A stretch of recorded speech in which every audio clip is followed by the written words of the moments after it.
we're adding those. Well, remember, the very first thing you do is just stick them into your calculator and get your total. So we add first. So we do this and we get 7.417. Okay, and I want to know, hey, what place should that number be rounded to? Okay, well, when we're adding, we look at the accuracy. This one is accurate out to the hundredths place. Thousandths. This one is tenths. We round our number to the least accurate. So this tenths place one is our least accurate. So I need to round to the tenths place. Now when you round, we're going to look at this number. Does this 1 round that 4 up, or does it round it to 4? And it stays a 4, so my correct answer would be 7.4. All right, let's try subtraction. Let's say that we have 5 minus 0.001. All right. First thing we do is you stick it into your calculator and we get an answer. 4.999. Okay. Now I need to round this to the least accurate place. Well, this one's to the ones place. This one is to the thousandths place. This is the least accurate.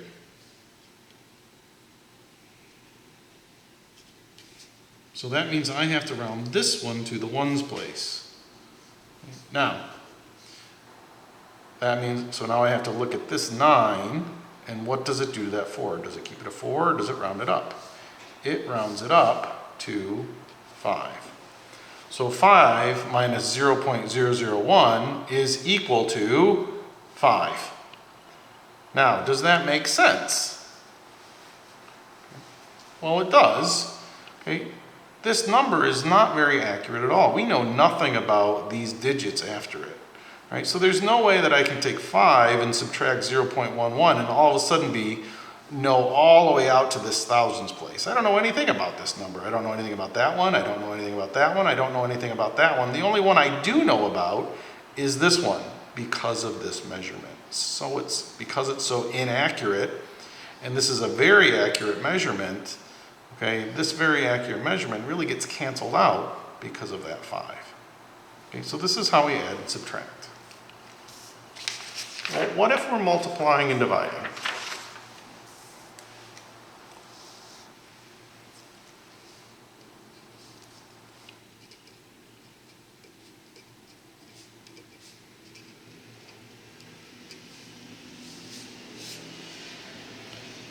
In this case, we are going to round to the least number of sig figs.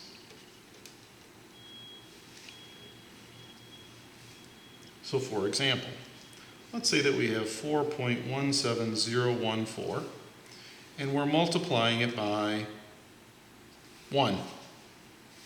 That's nice and simple. Okay, we multiply it by 1 and we get 4.17014. Okay, now I want to know, how do I round that number? Well, this time I have to count sig figs. Okay. Is there a decimal point? The answer is yes, so we start on the left. This one counts, and everything after it counts, so this is 1, 2, 3, 4, 5. This one is 6 sig figs. This one only has 1 sig fig. My answer has to be to 1 sig fig, so I have to round this to 1 sig fig. All right, now, some people have trouble with this. All right, if I use this number to round, it would be 4.1702. That would definitely not have 1 sig fig. If I use this one, it would be 4.170, not 1 sig fig. 4.17, not 1. 4.2, not 1. So we have to use this number around here, so my correct answer would be 4.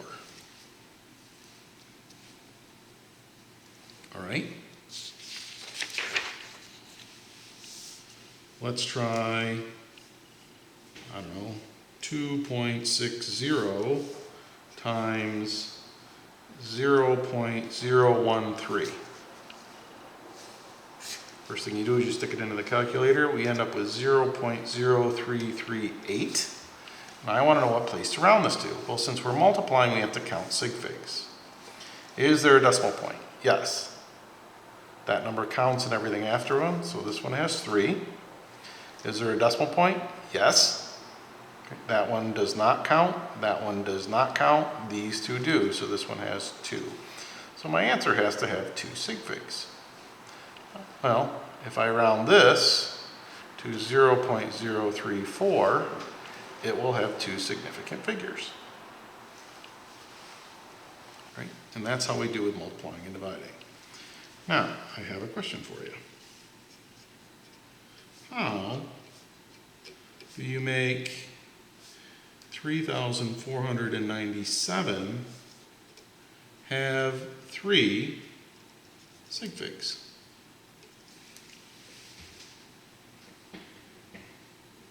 If I need to round that, okay, to 3 sig figs, how do I do it? Well, when we start looking at rounding this number, okay, if I use this one, this makes that 9 go to a 10, which makes this go to a 5, right? So when I start rounding, I start getting something like this, 3,500. Well, how many sig figs does that have? It only has 2 sig figs.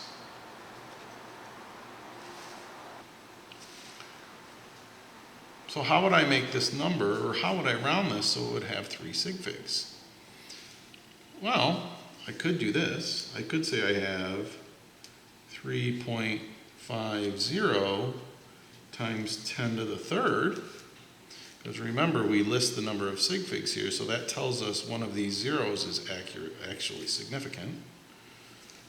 Or the second way that you could do it, remember, is you can put a bar over a significant number, and that would tell us that this number is significant. That 0 would be significant, and it would have 3. Okay.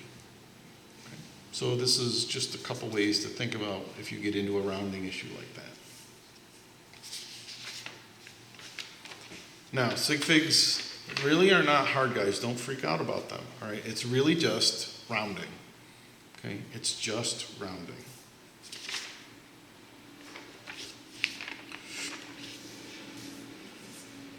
Okay, the next thing we're going to deal with is something called dimensional analysis. Some of you may have learned this in your chem class. You may have learned this in math class.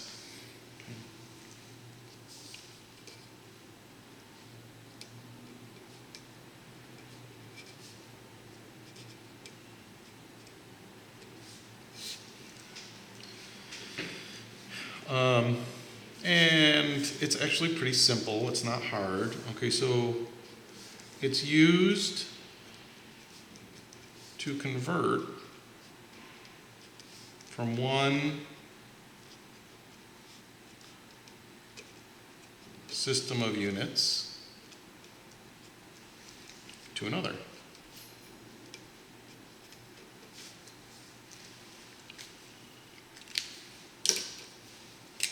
So when we convert, it does not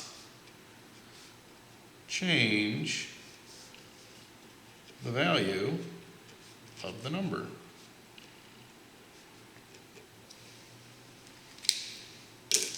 Okay. Dimensional analysis actually has another name. It's also called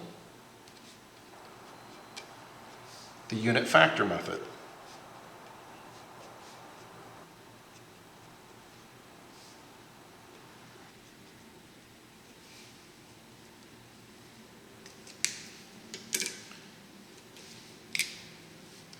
And dimensional analysis, or the unit factor method, uses equivalence statements.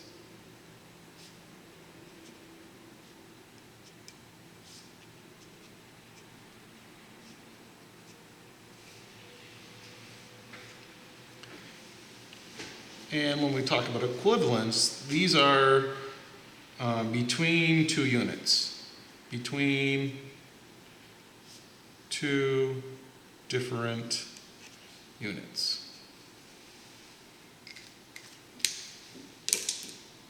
Now let me tell you what I mean.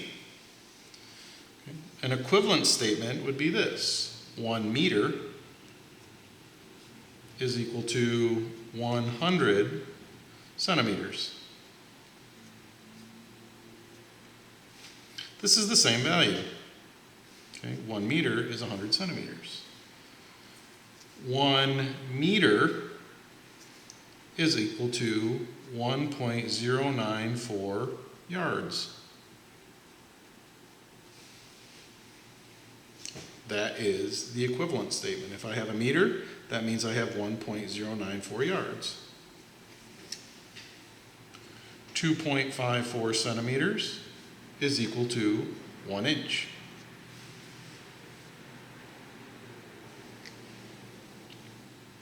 One kilogram is equal to 2.205 pounds. Okay, so these are equivalence values, okay, in different units. How about this one? 1,760 yards equals 1 mile. Or, I don't know, how about this one? 1 meter is equal to 3.272 feet. Okay, so these are all equivalent statements. And when I say equivalent statements, it's really just a ratio. That's what it is. For every 1 meter, we have 100 centimeters.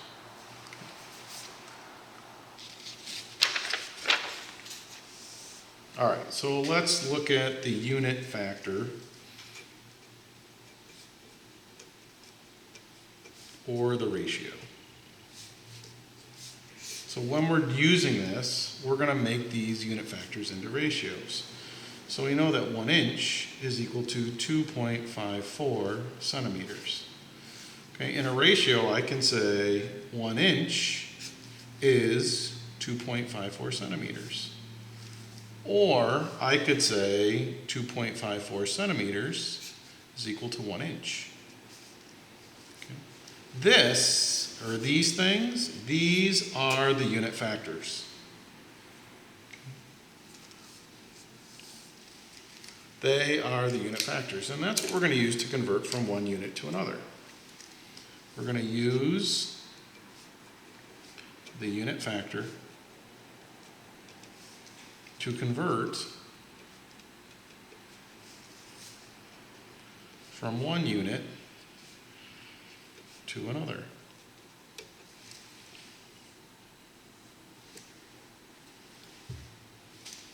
All right, so let's try it. If a pen is 13.5 centimeters long, what is the length in inches?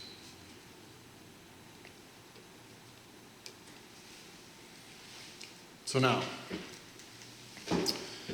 we write this number first. Whatever we start with, you're going to write it first. 13.5 centimeters.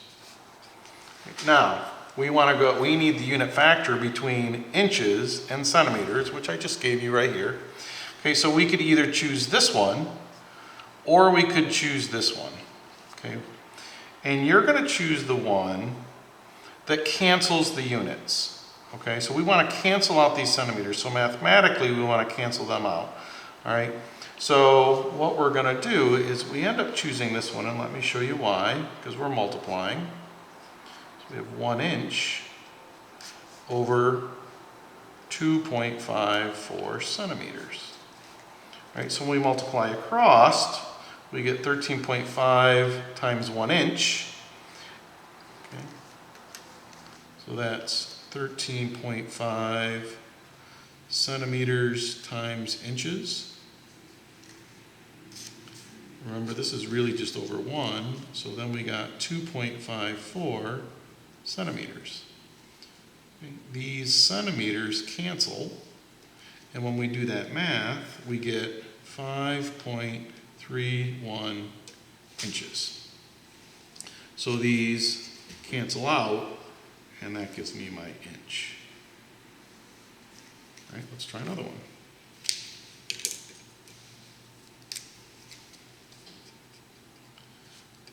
How many kilograms do you weigh? Now, chances are you probably have no idea how many kilograms you weigh. Now, you do probably know how many pounds you weigh. Okay, so we need the conversion between kilograms and pounds, which I gave you earlier. 1 kilogram is equal to 2.205 pounds, or 2.205 pounds is equal to 1 kilogram. Now, I want you to do this with your weight. Okay, I'm going to do it with mine. So I weigh 210 pounds, and that's a decimal point, so that's exact. Okay, I have 3 sig figs. Now I need to know which one of these unit factors am I going to use. Okay, am I going to put kilograms over pounds or pounds over kilograms? Well, I need these pounds to cancel off, so it's on top over here, so I have to pick the one that's on bottom over here. So it's 1 kilogram over 2.205 pounds. So the pounds are going to cross off, and I'll have kilograms left.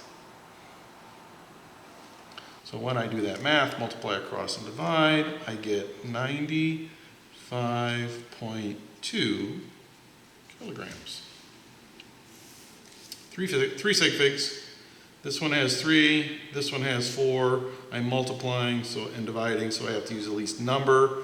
All right, so I should have 3 sig figs.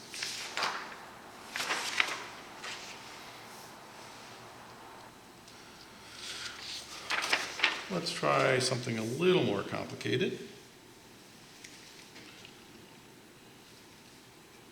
What if we want to go from kilometers to miles? I didn't give you a unit factor for that. Where is it? Where are the ones that I gave you? I didn't give you kilometers to miles. Okay, there is none. Does that mean we can't do it? And the answer is no. So we do know that 1 kilometer is equal to 1,000 meters. We also know that 1 meter is equal to 1.094 yards. And we know that 1 mile is equal to 760 yards. So we can use these unit factors to actually figure out some problems. So, how many miles is 15.0 kilometers? Well, I can turn it into meters first. Okay, so I can take 15.0 kilometers, and I can use this unit factor. Kilometers has to be on the bottom because it's on the top here. So we have 1,000 meters in 1 kilometer. So that gives me 1,500 meters. No, 15,000 meters, sorry.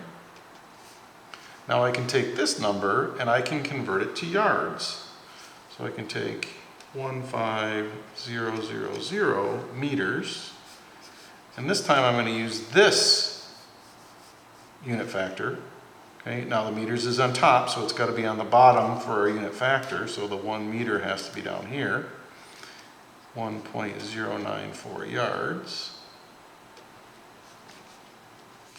We do that math, okay, the meters cancel out, and we get 16,410 yards.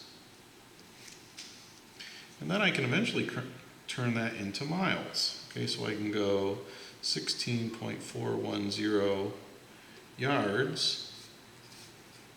I can use this conversion, and the yards has to be on the bottom. 1760 yards and 1 mile. So my yards would cancel out, and I end up with 9.3238636 miles. Now I need to use some sig figs. Now I'm multiplying and dividing the whole time here. All right, so I have to figure out sig figs. Okay, these numbers right here are all,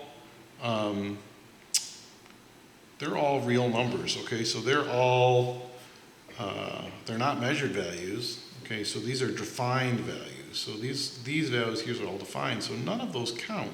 So the only number that really counts is this measured value right here, and it has 3 sig figs. So my answer should have 3, 9.32 miles. Now, you can do it this way. Okay, I wouldn't do all this separate. Okay, let me show you what I would do. Instead of doing them separately, you can just line them up. Okay. I would say, look at 15.0 kilometers. My unit factor into meters is 1,000 meters per 1 kilometer. That means this and this are going to cancel, and I'm going to be in meters. Well, then I need to get into yards, so I'm going to use my next unit factor. My meters need to cancel, so they got to go on the bottom. So 1 meter is 1.094 yards. Okay, after this multiplication, I would be in yards. Then I need to get into miles, so then I would use this unit factor. 1 mile is equal to 1,760 yards. Now, when I multiply across, these kilometers cancel, these meters cancel, these yards cancel, and I am left with miles. Okay. These two things are the exact same thing.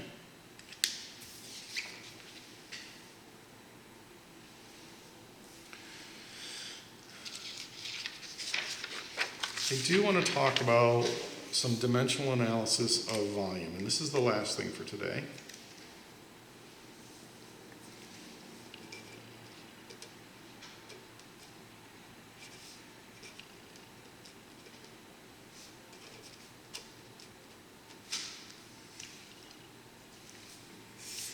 Because you got to be careful.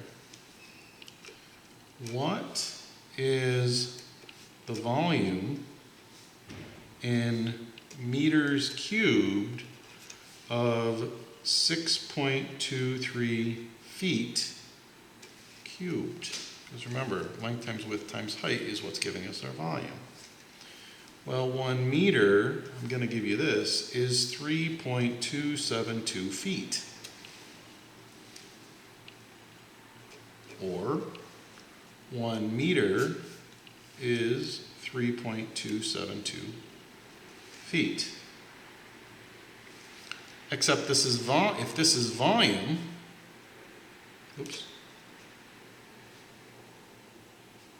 If that's volume, this is cubed. This is cubed. So in volume, 1 meter, 3.272 feet, we cube this. So my unit factor is, for every 1 meter cubed, I have 3.272, and that's cubed, feet cubed.